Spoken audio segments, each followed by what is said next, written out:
There's a line Carl Jung once shared that completely changed the way I see tattooed women.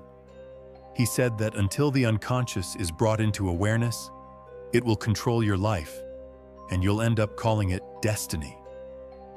And what if many tattoos aren't simply decoration, but psychological messages? Quiet signals etched into skin, visible to everyone yet rarely understood. Not everyone wants to notice this, but once you recognize it, you can't unsee it. This has nothing to do with trends, fashion, or rebellion. It goes much deeper than that. It's about the shadowy layers beneath the surface. Because when you listen to enough stories, when you observe enough women marked by ink, appearing bold and self-assured, a subtle pattern starts to emerge. A pattern rooted in pain. And this is the part few people are willing to discuss. Many tattooed women aren't displaying confidence. They're revealing wounds, and often without realizing it. I know that's uncomfortable to hear, but this understanding didn't come to me suddenly. It came from asking questions.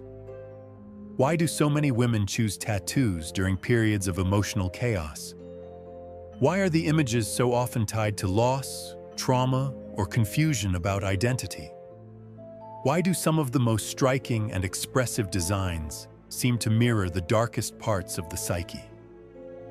The deeper I went, the clearer it became. This was never really about tattoos. It was about the unconscious mind, the hidden self, trying to communicate. Jung called this the shadow, the aspects of ourselves we reject, suppress, or keep hidden from the world. But the shadow doesn't disappear. It waits. And when it's ignored, it finds other ways to speak, often through symbols. And what is a tattoo, if not a symbol made permanent? Think about it. You can't see your own back, yet many women choose to cover it with ink. Why decorate the one place you'll never directly look at? Maybe it isn't meant for them. Maybe it's meant for others. Or maybe it reaches even deeper than that, a need to be seen, or an attempt to regain control over a part of the self that once felt helpless.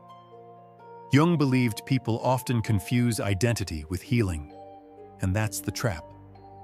Some women don't get tattoos because they're healed. They get them because the wound is still open. The tattoo becomes armor. It's not saying, "Look at my art." It's saying, "Don't look too close." And that's when everything clicked. We're not living in an age of pure self-expression. We're living in an age of sublimation, where pain is turned into aesthetics, where unresolved trauma is repackaged as empowerment, and where the deepest parts of the self are pushed outward instead of being healed inward. There's a reason so many women gravitate toward powerful imagery. Snakes, skulls, blades, angel wings, eyes, broken clocks, chained hearts. These choices aren't random. They're mythic. They're archetypal. Jung said the unconscious speaks through myth and symbol. So when I saw a woman with a broken clock tattooed across her chest, I didn't just see artwork.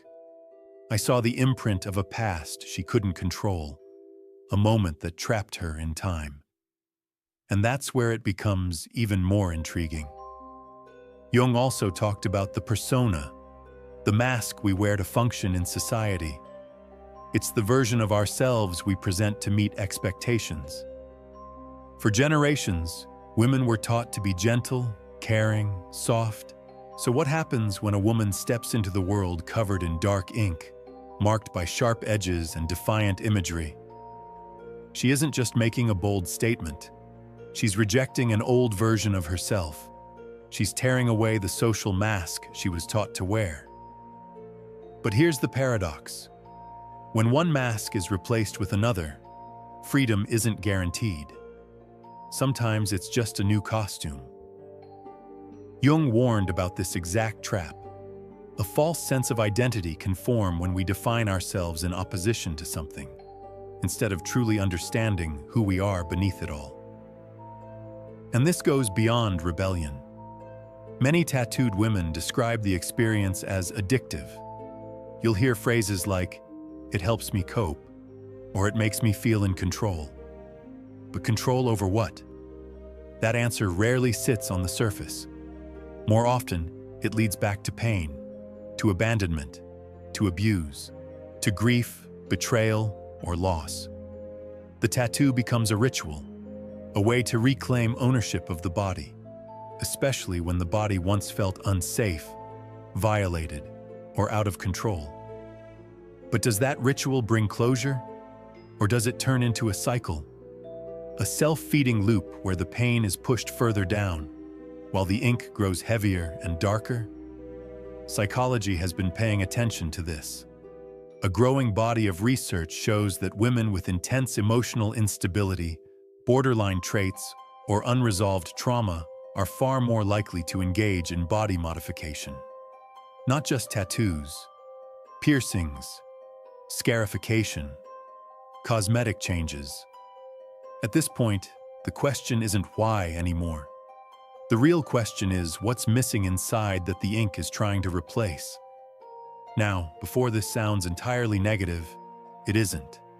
Tattoos can be meaningful. They can symbolize healing, growth, and survival after hardship. But the boundary between expression and suppression is razor thin, and most people don't realize when they've crossed it. The unconscious mind is clever. It doesn't ask for permission to speak. It murmurs through dreams, routines, and symbols. And when it's ignored, it raises its voice. That's where we continue, because what Jung explored next has the power to completely shift how you see tattoos, trauma, and transformation. There's another psychological layer almost no one discusses, and once you hear it, you may never look at tattooed skin the same way again. There's a familiar moment that happens when someone with multiple tattoos is asked, "Why did you get that one?" And they pause. They hesitate. Then they give an answer. But it often feels unfinished. "I just like the design," they'll say. Or "It represents strength." But if you pay close attention, if you really listen, you can sense something underneath. The tattoo isn't about what it shows. It's about what it hides. Carl Jung believed that people are rarely conscious of the true motives behind their actions. What we call choices are often unconscious drives, dressed up as reason.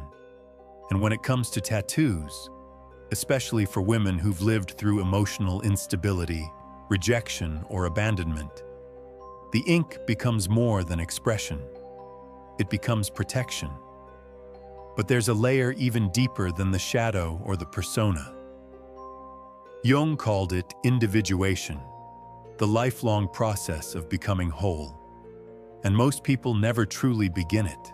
They move through life behind masks, responding to old wounds and confusing rebellion with real authenticity. Tattoos can easily become part of that illusion, especially when they're used as a fast track to identity. In Jungian psychology, individuation isn't about collecting symbols. It's about facing them head-on.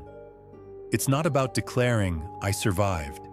It's about asking the harder question: why did I break in the first place? Without that reflection, the ink turns into camouflage, emotional armor. Visually striking, yes, but also heavy, because symbols carry meaning and weight.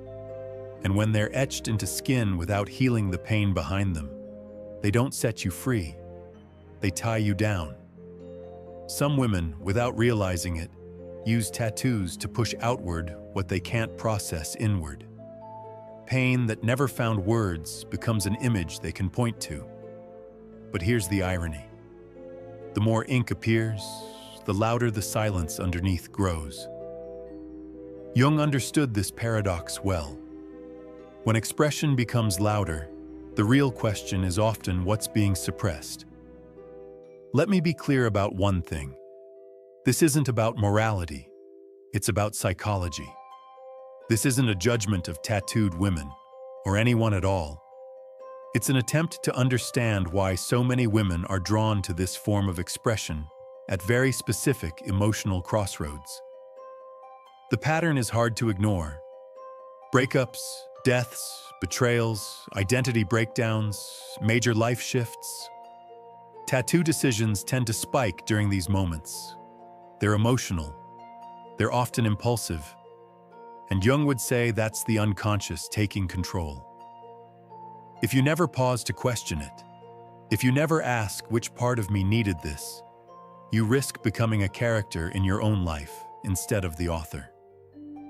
The ink does tell a story, but the real question is, who's writing it? There's something deeply beautiful about how many tattooed women describe their bodies as journals, maps, or memory vaults. But what's rarely said is that these pages are often written during emotional storms. And when the storm clears, the ink remains, marking a place they've been, not necessarily where they're going. So the final question becomes simple. Are you growing forward, or are you preserving your pain?